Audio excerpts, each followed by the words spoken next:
Hi hello friends, welcome back to BJ kitchen heaven. ಎಲ್ಲರೂ ಹೇಗಿದ್ದೀರಾ? ಎಲ್ಲರೂ ಚೆನ್ನಾಗಿದ್ದೀರಾ ಅಂತ ಅಂದ್ಕೊಂಡಿದ್ದೀನಿ. ಸೊ ಇವತ್ತು ನಾನು ವೆಜಿಟೇಬಲ್ ಕುರ್ಮಾ ಮಾಡ್ತಾಯಿದ್ದೀನಿ. ಸೊ ಬನ್ನಿ ನೋಡೋಣ ಹೇಗೆ ಮಾಡೋದು ಅಂತ. ಸ್ಟವ್ ಮೇಲೆ ಒಂದು ಪ್ಯಾನ್ ಇಟ್ಟಿದ್ದೀನಿ. ಅದು ಬಿಸಿ ಆದಮೇಲೆ ಒಂದು 4-5 ಸ್ಪೂನ್ ಎಣ್ಣೆ, 1 ಸ್ಪೂನ್ ತುಪ್ಪ ಹಾಕ್ಕೊತೀನಿ.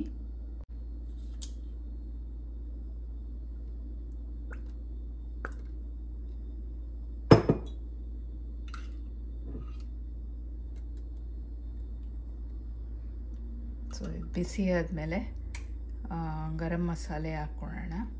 ಸೊ ನಾನು ಒಗ್ಗರಣೆಗೆ ಅಂತ ಒಂದು 3-4 ಲವಂಗ, ಚಕ್ಕೆ, ಏಲಕ್ಕಿ, ಬೇ ಲೀಫು, ಒಂದು ಸ್ವಲ್ಪ ಜೀರಿಗೆ, ಒಂದು ಸ್ವಲ್ಪ ಸೋಂಪು ತಗೊಂಡಿದ್ದೀನಿ. ಸೊ ಎಣ್ಣೆ ತುಪ್ಪ ಬಿಸಿಯಾಗಿದೆ. ಸೊ ಈ ಗರಂ ಮಸಾಲೆ ಇಂಗ್ರೀಡಿಯೆಂಟ್ಸ್ನ ಹಾಕೋಣ.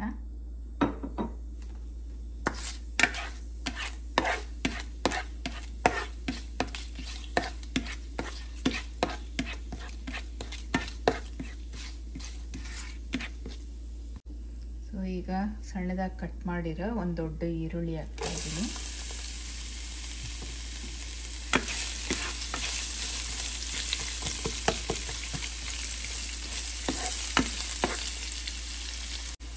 ಸೊ ಈರುಳ್ಳಿ ಸ್ವಲ್ಪ ಕೆಂಪಗಾಗಿದೆ, ಇಷ್ಟು ಸಾಕು.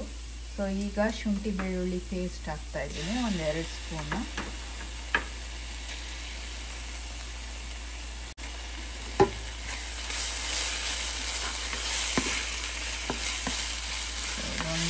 ಇದು ಹಸಿ ವಾಸನೆ ಹೋಗೋ ತನಕ ಸ್ವಲ್ಪ ಫ್ರೈ ಮಾಡ್ಕೊಳ್ಳೋಣ. ಸೊ ಈಗ ಒಂದು ದೊಡ್ಡ ಟೊಮೆಟೊನ ಸಣ್ಣದಾಗಿ ಕಟ್ ಮಾಡಿದ್ದೆ, ಅದನ್ನು ಸೇರಿಸ್ತಾ ಇದ್ದೀನಿ. ಸೊ ಟೊಮೆಟೊ ಒಂದು ಸ್ವಲ್ಪ ಸಾಫ್ಟ್ ಆಗೋ ತನಕ ಇದನ್ನು ಒಂದು ಸ್ವಲ್ಪ ಹೊತ್ತು ಮುಚ್ಚಿ, ಅದು ಸಾಫ್ಟ್ ಆದಮೇಲೆ ತರಕಾರಿ ಹಾಕೋಣ. ಸೊ ಒಂದು ಸ್ವಲ್ಪ ಒಂದು ಅರ್ಧ ಟೀ ಸ್ಪೂನ್ ಉಪ್ಪು ಹಾಕ್ತಾ ಇದ್ದೀನಿ. ಸೊ ಉಪ್ಪು ಹಾಕಿದ್ರೆ ಬೇಗ ಅದು ಸಾಫ್ಟ್ ಆಗುತ್ತೆ.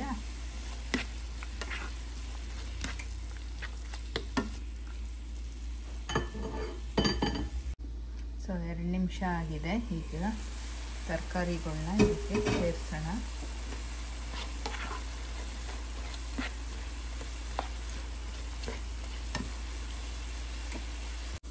ಸೊ ನಾನು ಸ್ವಲ್ಪ ತರಕಾರಿ ಒಂದು 4 ಥರ ತೊಗೊಂಡಿದ್ದೀನಿ. ಕ್ಯಾರೆಟು, ಹಸಿ ಬಟಾಣಿ, ಒಂದು ಸ್ವಲ್ಪ ಕಾಲಿಫ್ಲವರು, ಆಮೇಲೆ ಆಲೂಗಡ್ಡೆ, ಒಂದು ಸಣ್ಣ ಆಲೂಗಡ್ಡೆ ತೊಗೊಂಡಿದ್ದೀನಿ. ಸೊ ಈಗ ಇದನ್ನೆಲ್ಲ ಟೊಮೆಟೊ ಜೊತೆಗೆ ಸೇರಿಸೋಣ.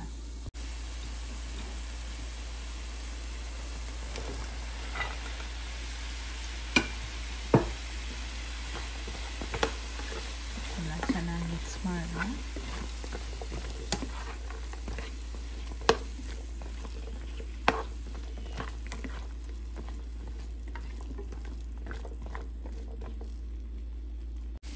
ಸೊ ಈಗ ಇದಕ್ಕೆ 1 ಟೀ ಸ್ಪೂನ್ ಉಪ್ಪು ಸೇರಿಸ್ತಾ ಇದ್ದೀನಿ. ಸೊ ಇದು ತರಕಾರಿಗಳು ಎಷ್ಟು ಬೇಯಕ್ಕೆ ಎಷ್ಟು ಬೇಕೋ ಅಷ್ಟು ಹಾಕ್ತಾ ಇದ್ದೀನಿ. ಸೊ ಆವಾಗಲೇ ಟೊಮೆಟೊಗೆ ಒಂದು ಅರ್ಧ ಟೀ ಸ್ಪೂನ್ ಹಾಕಿದ್ದೆ. ಸೊ ನೋಡಿ ಹಾಕ್ಕೊಳ್ಳಿ. ಈಗ ಇದಕ್ಕೆ 1 ಕಪ್ ಆಗಷ್ಟು ನೀರು ಹಾಕ್ತಾ ಇದ್ದೀನಿ. ಸೊ ಇದನ್ನು ಮುಚ್ಚಿ ತರಕಾರಿ ಬೇಯೋ ತನಕ ಇದನ್ನು ಬೇಯಿಸೋಣ. ಸೊ ಈಗ ಒಂದು ತೆಂಗಿನಕಾಯಿ ಪೇಸ್ಟ್ ಮಾಡ್ಕೊಳ್ಳೋಣ. ಸೊ ನಾನು ಅರ್ಧ ಕಪ್ ತೆಂಗಿನಕಾಯಿ ತೊಗೊಂಡಿದ್ದೀನಿ. ಒಂದು 5-6 ಗೋಡಂಬಿ, ಒಂದು 4 ಹಸಿಮೆಣಸಿನ್ಕಾಯಿ, ಒಂದು ಸ್ವಲ್ಪ ಕೊತ್ತಂಬರಿ ತೊಗೊಂಡಿದ್ದೀನಿ. ಸೊ ಇದಿಷ್ಟು ಗ್ರೈಂಡ್ ಮಾಡ್ಕೊಳ್ಳೋಣ. ಸೊ ನೋಡಿ ಈ ಥರ ರುಬ್ಬಿಟ್ಕೊಂಡಿದ್ದೀನಿ.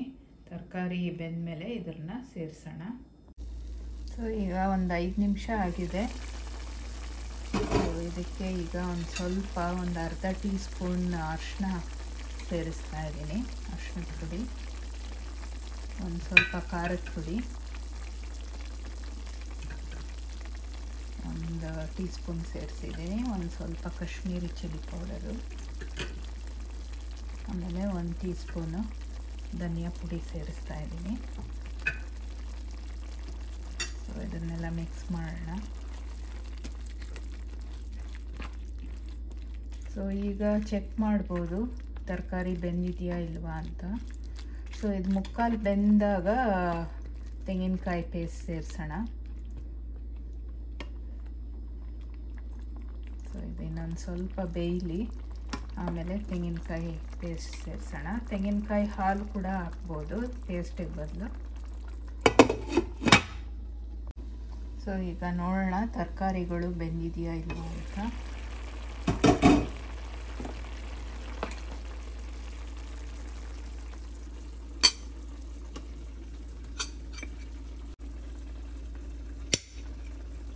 ಸೊ ಆಲ್ಮೋಸ್ಟ್ ಎಲ್ಲ ಬೆಂದಿದೆ. ಸೊ ಈಗ ತೆಂಗಿನಕಾಯಿ ಪೇಸ್ಟ್ ಹಾಕೋಣ. ಸೊ ಈ ತೆಂಗಿನಕಾಯಿ ರುಬ್ಕೊಂಡ್ವಲ್ಲ ಇದನ್ನು ಹಾಕ್ತಾಯಿದ್ದೀನಿ.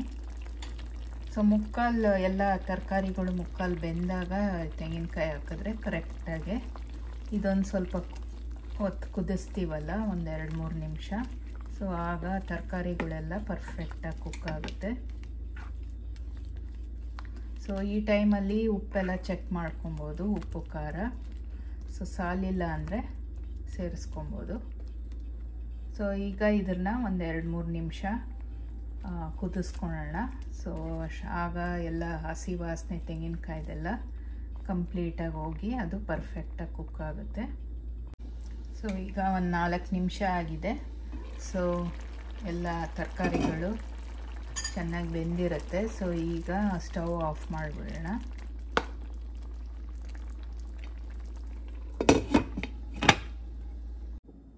ಸೊ ವೆಜಿಟೇಬಲ್ ಕುರ್ಮಾ ರೆಡಿ ಇದೆ. ಸೊ ಇದನ್ನು ದೋಸೆ, ಪರೋಟ ಅಥವಾ ರೈಸ್ ಜೊತೆಗೆ ತುಂಬ ಚೆನ್ನಾಗಿರುತ್ತೆ. ಸೊ ನಾನಿವತ್ತು ದೋಸೆ ಜೊತೆಲಿ ಸರ್ವ್ ಮಾಡ್ತಾಯಿದ್ದೀನಿ. ಸೊ ಐ ಹೋಪ್ ಈ ವಿಡಿಯೋ ನಿಮಗೆ ಹೆಲ್ಪ್ ಆಗಿದೆ ಅಂತ ಅಂದ್ಕೊತೀನಿ.